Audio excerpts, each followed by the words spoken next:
अस्सलाम वालेकुम dear students. उम्मीद है आप लोग खैरियत से होंगे। आज हम पॉलिटिकल साइंस और सिविक्स के टॉपिक से हटकर एक करंट अफेयर जो एक बहुत बड़ा ब्रेक थ्रू आया है, जो हमारे रीजनल पॉलिटिक्स में हम उस पर बात करना चाहते हैं। और वो है इंडिया का जो चांद पर जाना, वो उसके साउथ पोल पर लैंड करना। ये कितनी बड़ी डेवलपमेंट है इस मुल्क के लिए, और हमें उससे क्या सीखना चाहिए। ये बहुत इंपॉर्टेंट है कि हम इस पर बात करें कि चंद्रयान 3 जो उसने लॉन्च किया, इससे पहले उसने कितनी कोशिशें की। और फिर हम बहुत लोगों का ख्याल है कि इस पर डेवलपमेंट, इस पर डिस्कशन नहीं होनी चाहिए, इससे डिमोरलाइजेशन फैलती है इससे कौम में, लेकिन इसका इससे कोई ताल्लुक नहीं है। ये हम सिर्फ यहाँ पर इसलिए डिस्कस करते हैं कि हमें पता चले कि 14 अगस्त और 15 अगस्त जो दो मुल्क ब्रिटिश अथॉरिटी, ब्रिटिश क्राउन से आज़ाद हुए, और now where India stand and where we stand. ये बहुत इम्पॉर्टेंट है कि उसने किस तरह अपने आप को रिवाइव किया और हमने किस तरह अपने आप को रिवाइव करने की कोशिश की, कहाँ पर हमने जो है प्रॉब्लम्स क्रिएट किए, कहाँ पर हम जो है कुछ चीज़ों में हमारा जो इंटरेस्ट है वो नहीं है, और इसी तरह उसने किया। अभी अगर हम चंद्रयान 3 की बात करें तो दुनिया में, तमाम दुनिया में 11 ममालिक ने ये कोशिश की कि हम चाँद पर जाए, और इसमें 3 ममालिक जो है वो सक्सेसफुल हुए, और इसमें जो है अमेरिका, रशिया एंड चाइना।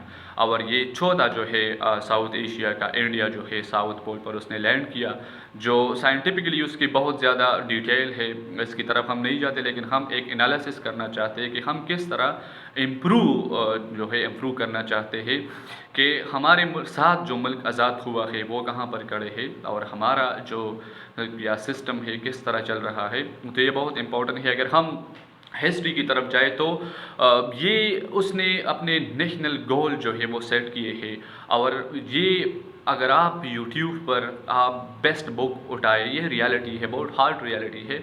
आप बेस्ट बुक उठाए, बेस्ट गाइड उठाए, और आप जो है बेस्ट जितने भी चीज़ें हैं आप उठाए, तो वो आपको इस इंडियन यूट्यूब पर मिल सकते हैं। तो ये जो है बहुत इंपॉर्टेंट है कि इंडिया जो है वो किस तरह जो है उसने अपने आप को ग्रो किया।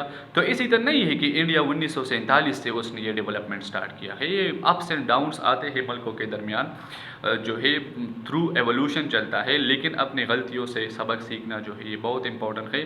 तो अगर हम इसकी हिस्टोरिकल बैकग्राउंड की बात करें तो 1991 में शदीद इकनॉमिक क्राइसिस थे, शदीद इकनॉमिक क्राइसिस थे 1991 में।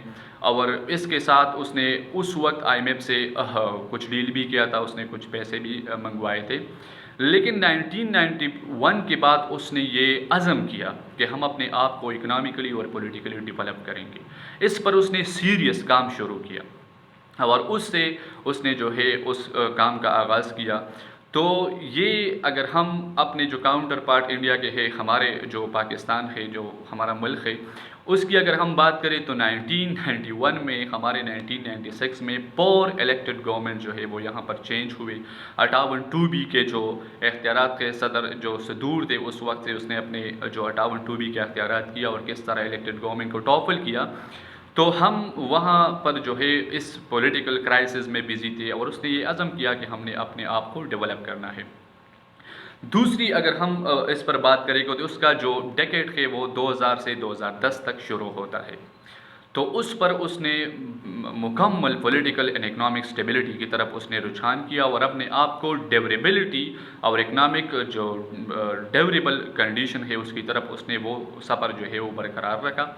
और हमारे यहाँ पर 2000 में तो सिविल गवर्नमेंट था ही नहीं, और हमारे कितने जो सिस्टम था वो ख़राब चल रहा था, उस पॉलिटिकल इंस्टेबिलिटी यहाँ पर थे, और ये सिस्टम चल रहा था 2010 तक। फिर 2010 के जो अगली डिबेट है वो इंडियन डेवलपमेंट की, तो ये जो है वो स्टार्ट हुए, और वो उसने फिर इस तरह नहीं किया, वो इनिशियल वाला स्टेप ख़त्म हुआ, और फिर उसने ग्रो करना शुरू किया, तमाम मुल्कों के साथ उसने मुआहदे साइन किए। तो इसका एनालिसिस जो है ये बहुत इंपॉर्टेंट है कि हम कहाँ पर खड़े हैं, और वो जो है अपनी साइंस, अपने इकनॉमिक्स और अपनी एजुकेशन पर फोकस उसने किया है। हमारे पास तो यहाँ ऐसे मिनिस्टर थे जिसको बेसिक नॉलेज जो है उसको पता नहीं था, जिसको वज़ीरी साइंस एंड टेक्नोलॉजी उसने बनाया। तो हम किस तरह जो है फोकस करते थे سائنس اور ٹیکنالوجی اور اسپیس کی ریس پر. تو ایز اے جو پولیٹیکل سائنس میں ہم ایک ٹرم استعمال کرتے ہیں اسپیس کے لیے، ایسٹرو پالیٹکس. تو یہ ابھی جو دور کا ہے یہ ایسٹرو پالیٹکس کا دور ہے، اور یہ بہت امپورٹنٹ ہے کہ لوگ اس میں اپنا آپ کو گرو کریں. تو میرا مطلب یہ ہے کہ ہم اپنی غلطیوں سے سیکھیں. ہم جو ہے ہماری قوم میں ہماری جو ادارے ہیں اس سب میں یہ پوٹینشیل ہے، اس طرح کے نہیں ہے. ہم بہت زیادہ جو ہے کام کے لوگ ہیں اس پاکستان میں، لیکن اگر ہم نے اپنی غلطیوں سے سبق سیکھا تو اس طرح نہیں ہے. اور کمپیریزن یہ بہت ضروری ہے کہ ہم دوسروں سے جو ہے جو ڈیولپمنٹ ہے اس کو دیکھیں کہ وہ کس طرح جا رہا ہے، وہ کس طرح جا رہے ہیں، ہم کیوں جو ہے پیچھے جا رہے ہیں. اگر ہم صرف انڈیا سے نہیں، ہم ہر جو ڈیولپ کنٹری جو امپروو کر رہا ہے ہم اس سے کمپیریزن کر سکتے ہیں کہ ہمارے ملک جو ہے جو عظیم ملک ہے اس میں جو ہے ہم کس طرح گرو ہو سکتے ہیں. تو اس پر ہم بات کرنا چاہتے تھے کہ اس نے سائنس پر اتنا زیادہ توجہ دیا ہے کہ چندریان 1، چندریان 2 اینڈ ناؤ چندریان 3 اس نے ساؤتھ پول، اور یہ ایک ایسا جگہ ہے مون پر جو اس پر لینڈ کرنا جو ہے بہت ناممکن ہے. تو اس نے اس کو کر کے دکھایا. تو پاکستان میں بھی یہ پوٹینشیلٹی ہے. جس طرح ہم نے 70 کے بعد اٹامک پروگرام سٹارٹ کیا تو ہم نے بھی بہت اچھا جو ہے رزلٹ دیکھا اور ہم نے گرو کیا بہت زیادہ. تو اس طرح نہیں ہے، ہمارے ملک میں یہ پوٹینشیلٹی ہے، لیکن ہم اس پر فوکس کریں اور ہمارا جو حالات ہے اس کی طرف جو ہے ہم توجہ کریں کہ ہم اپنی غلطیوں کو جو ہے وہ سامنے رکھیں اور اس سے امپروو کریں. تو ہمارے باتوں کا مطلب یہی ہے کہ ہم ایک کنسٹرکٹیو جو ہے تنقید جو ہے کریں کہ ہم اس پر فوکس کریں کہ ہمارے ملک میں ہمارے جو ہے یہاں پر جو نوجوان ہے جو سائنس کے سب یہاں پر موجود ہے، لیکن اس میں امپرومنٹ کی اور اس کو نیشنل جو دائرہ ہے اس کو لانے کی ضرورت ہے تاکہ ہمارا سائنس، ہمارا ایجوکیشن، ہمارا جو پولیٹیکل سٹیبلٹی ہے وہ مینٹین ہو سکے. تو اس سے ہم ڈیولپمنٹ کر سکیں گے. Okay, thank you.